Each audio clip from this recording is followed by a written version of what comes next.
Hey guys, welcome back to my new blog. I hope आप सभी बढ़िया होंगे। हम भी एकदम बढ़िया हैं। ये ब्लॉग है मेरा करवा चौथ का और पहली बार मेरा करवा चौथ बड़ा रूखा सूखा गया।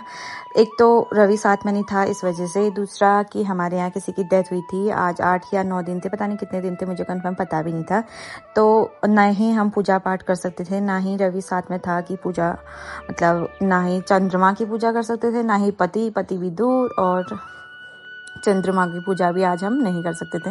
तो इसलिए मैंने अपने मंदिर की स्थापना के लिए अपनी सहेली को बुलाया था, जिसने मेरा मंदिर स्थापित किया, क्योंकि हम लोग तो दिया बाती कर नहीं सकते और व्रत छोड़ नहीं सकते, तो इसलिए व्रत रखना भी जरूरी था।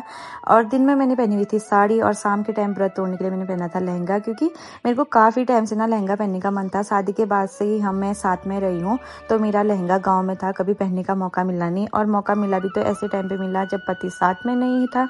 फिर भी मैंने बोला कि इस बार मौका मिला है, पहन लेती हूँ, अगली बार कहाँ होंगी क्या होंगी कोई पता नहीं।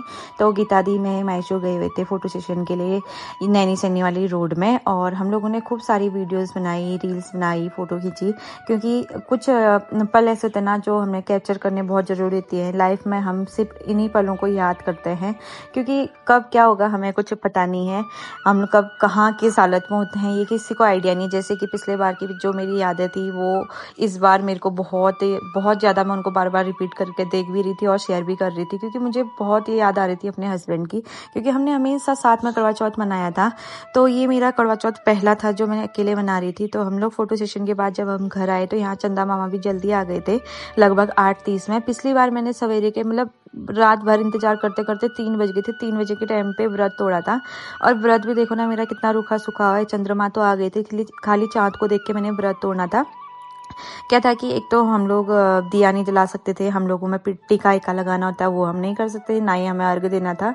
तो सिर्फ चंद्रमा को देख के और पति की चेहरा देख के मेरे को पानी पीना था, और पानी पिलाने के लिए भी पति बहुत दूर था, खुद ही हमने अपने हाथ से पीना था। तो इसलिए आज का व्रत तो मेरा बहुत ही रूखा सूखा था, और मेरा तो समझ भी नहीं आ रहा था कि व्रत करना क्या, तोड़ना कैसे, क्या करना है, क्योंकि फर्स्ट टाइम मैं ऐसे अकेले बना रही थी बिना हस्बैंड के। तो बहुत मतलब अजीब सा भी लग रहा था मुझे।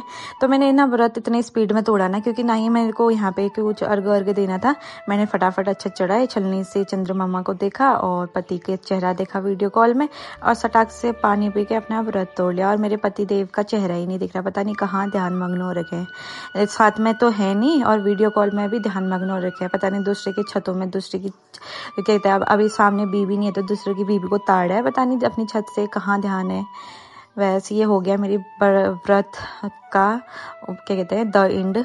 आज का व्रत ऐसे ही था, बिल्कुल सिंपल सा, और मेरा मूड खराब था तो मैं मिठाई या फल फ्रूट भी कुछ नहीं लेके आई थी, क्योंकि ऐसे बस सिंपल सा व्रत रखा था। बस इतना था कि इस व्रत में तैयारी हुई थी, बाकी कुछ नहीं। नथ मांग टीका भी मैंने पहले पहनी हुई थी, अभी पहनी भी नहीं, क्योंकि मेरा मन हो ही नहीं रहा था, पता नहीं क्यों मेरा मन इतना अजीब सा हो रहा था, समझ ही नहीं आ रहा था। खुद को समझा रही थी फिर भी मन नहीं लग रहा था, तो ऐसे ही शॉर्ट वाला व्रत मना लिया था।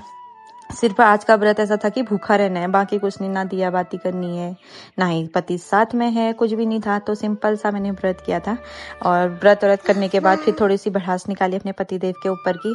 जब मैं सामने से वीडियो कॉल कर रही हूँ तो तुम दूसरों की छतों में की ताका झांकी कर रहे हो, फिर अपनी बीवी को घूर लो, बाद में औरों को घूर लेना, जस्ट मजाक कर रही हूँ। फिर उसके बाद आज के व्रत में थोड़ा बीवी का प्रॉब्लम हो रहा था, तो खाना बनाने की भी एनर्जी नहीं थी। तो यहाँ पे खाना भी मैंने पार्सल मंगाया था, गीता दी लेके आई हुई थी, पनीर राइस लेके आई थी, और साथ में हमने मंगाया हुआ था कढ़ाई पनीर, नान, और उसके साथ मिला हुआ था हमें चटनी वगैरह। तो सारा खाना बाहर से आया था, क्योंकि मेरा ना बनाने की बिल्कुल एनर्जी नहीं थी, और मायशू को मैंने पहले ही खिचड़ी बना के खिला दी थी, क्योंकि वो बाहर का खाना खाती नहीं, और प्लस उसके लिए अनहेल्दी भी हुआ, तो मैंने उसके लिए बाहर से ही मंगाया था, खुद बनाने की एनर्जी थी नहीं। तो मैंने सोचा कोई बात नहीं, व्रत है, व्रत के दिन इतना तो चलता ही है कि हम लोग को वो बाहर से मंगा के खा लें, थोड़ा अपने आप को भी रेस्ट मिलना चाहिए। आज का दिन में सिर्फ फोटो शूट ही जितना हुआ था, बाकी टाइम तो मैं पूरा टाइम लेटी हुई थी, पता नहीं। और टाइम तो इतना व्रत में दिक्कत भी नहीं होती जितनी इस बार हुई, क्यों दिक्कत हुई समझ भी नहीं आया, शायद बीपी प्रॉब्लम। तो हम लोगों ने किया फिर अब बढ़िया सा डिनर, और आज के ब्लॉग में बस इतना ही है। अगर आपको ब्लॉग पसंद आया हो तो लाइक शेयर एंड कमेंट कीजिएगा। मिलते हैं हम आपको अगले ब्लॉग में, तब तक के लिए bye bye. Thank you for watching my video.